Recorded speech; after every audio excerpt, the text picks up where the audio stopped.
Coach, opening statement ahead of this week's Sunbelt Conference Championships. Another big week of travel. We have a few more days at home. We leave Wednesday. We'll get down there, watch the men play practice on Thursday, and then find out our opponent and try to win 3 in a row. How do you use the extra time? You either get right back into it or you have so much extra time. So how do you manage that time? Yeah, we are grinding. We went hard yesterday. We're going to go hard again today versus our practice boys, and then we'll start to taper down. But we are still trying to get better, and so a lot of coaches will look at this time as rest and recovery, and we kind of look at it as, hey, let's try to turn it up a notch. And we did that with our break before. Right after whenever with Max Sunbelt Challenge, and we're going to do that with this break now. So they're going to be ready to play an opponent by the time we get there. Coach, you literally just put 0-0 on the whiteboard now. I mean, a brand new season. Whatever you did before really doesn't matter. I hate to say it was a tremendous season, but you got to start over, don't you? Yeah, if anything, it's harder. And we talked about that. We had a team meeting yesterday morning, and we talked about that. It's 0-0, and we got to win 3 in a row, and it's going to be harder for us, and we have a target on our back, and we've made some people mad along the way. And it's hard to beat a team 3 times, and just because we deserve it or we work really hard doesn't mean we're going to win it. And I think our style of play is definitely an effort-based system. Well, when we're going to play senior-led teams, effort kind of goes out the window. Everyone's playing hard. We're not playing in front of an empty arena on a Thursday night. We're playing for people's careers to live on. So the tournament is always really, really hard to do. And so we talked about that yesterday, making sure that we're putting the work in now to be ready for the end of next week. Does your style of play, is it advantageous to get ready the next night? You don't know who you're playing until the next night. You win. Next team's got to get ready for you, one night turnover. So is it advantageous the way you play? Yeah, I love it. I wish we could play every game back to back because we don't need a lot of prep time. We've seen what we're going to see, right? We've seen zone, we've seen man, we've seen people play fast, we've seen people play slow. And I think our style of play requires a little bit more prep. And so it's fine by me to go back to back to back. Should, as far as postseason bids go, do you think the regular season should count more than it does against the conference tournament? I do. I think that we talked yesterday, and I said congratulations, and what they did was the hardest. It's not the most fun. It's not the most on social media. It's not the most hyped, but it is the most rewarding. It does mean you were the best for the longest time. Night in and night out, when we were sick, when we didn't feel good, when there was a crowd, when there wasn't a crowd, when we were on the road, we were the best night in and night out. And that's, if I had to pick one as a coach, I would pick regular season. As a player, if I had to pick one, I would pick the tournament.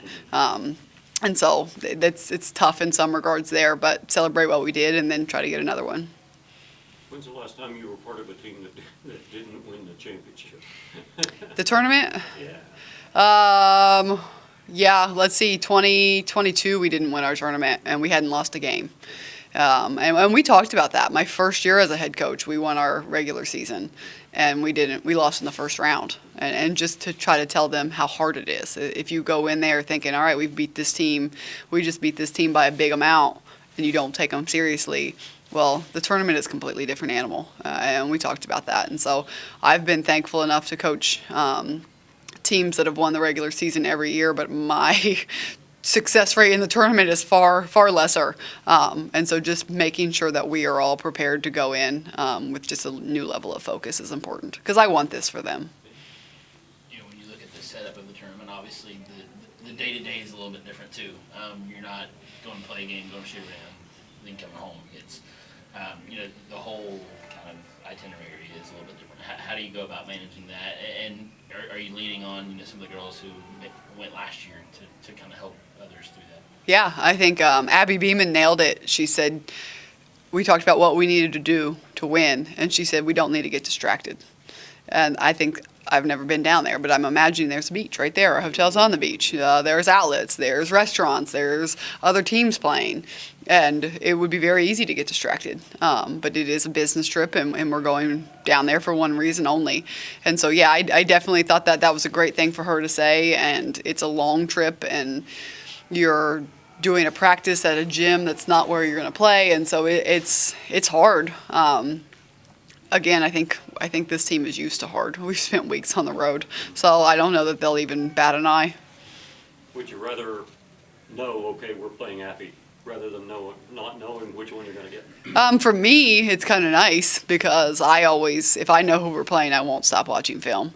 And I won't scout ahead. So I'm superstitious and old school. I won't pick one and pick who I think is going to win and do their scout because I will always be wrong. So it's nice for me, got to enjoy some nice weather and focus on our team. So as just part of tournament play, right? You never know who you're going to play until right before you have to play them. Coach, first year, you're learning the players, they're learning you, new system, some bumps along the way, some injuries, players gone. Are you surprised at how successful this first year was? Honestly, first year winning the Sun Belt, 23 wins. I think at the beginning of the year, before we played a game, I would say, no, I'm not surprised. And then November hit, and I was questioning a lot of things. And that's as honest as I could be, that I wasn't ready, that this was a bad choice. I mean, as down as I could possibly be in November. And now, obviously, we're back to where we wanted to be. But we did a goal list, and we wanted to be – I mean, our goal, I wish I would have brought it in here. We wanted to have over 2,000 people at least 3 of our home games. We got that. We wanted to be regular season champions. We got that. We wanted to average 84 points a game. We got that. I mean, there was a lot of things that we picked. 3-point shooting percentage, 34%. We got that. Player of the year, we got that. Player of the weeks, we got that. We got a lot of stuff where we just checked every box. And it's been impressive to do that. And so proud of them on that end. So long answer to your question. Originally, yes, that's why I'm here. I thought we could do it. But then the bumps hit. But it's about the buy-in with the players initially, way back when, right? Oh, absolutely. And it just took some time to do it. And I knew November was going to be rough. I think I had said it in here into this room. I knew November was going to be rough, but then you're in the middle of it, and then, I even start to question some things, and I think that's just human nature. Coach, is your style, because you do substitute freely and effectively, does that kind of lend itself to a 3-game conference thing where maybe some of the other teams may have some problems with, their legs? Yeah, I think so. I think it helps us maintain, to be fresh. I think that but again, you talk about being fresh. When you're playing for a championship or you're playing for, the last collegiate basketball game of your career, I don't really know how much fresh matters. Again, it's just everyone wants it so badly that I don't really know if you could probably play games back to back, right? And put an hour break in between. You're going to get everyone's best. Not to single anyone out, but how important was Abby Beeman to this team this year, her leadership? I mean, did she rises above all its themes? Is that a fair statement, or did she elevate everybody this year? Yeah, Abby, especially as of late, Abby has been just a beast. You see her just put people in the right spots and call her own plays and giving us suggestions. I mean, her sense of urgency is at an all-time high. And so she's been such a great player for us. And she's in the gym every day. And she watches film, and she goes to treatment, and she just does all of the things that you want a successful player to do, and you want your players to do, and you want your leaders and your captains to do. And so you talk about it as a coach, wanting to win for a player. I want her to get everything she wants and more. I want her to be able to cut down another net and be able to have that moment because she's put the work in. Off the course, she's a great example, too, in the classroom and her life and all that. Yeah, great leader, great mentor. I mean, I wish I could coach Abby Beeman every year of my career. I don't say that. I don't recruit a lot of 4-year kids, so for me to say that, that's a compliment. You think she's the player of the year in the conference? I don't know. She's my player of the year. Yeah. Who's your coach of the year? I don't know. I think the ULM coach has done a remarkable job from what they have started at. Missy has done phenomenal. Her turnaround has been hands down one of the most impressive things in college basketball from where they were to where they are now.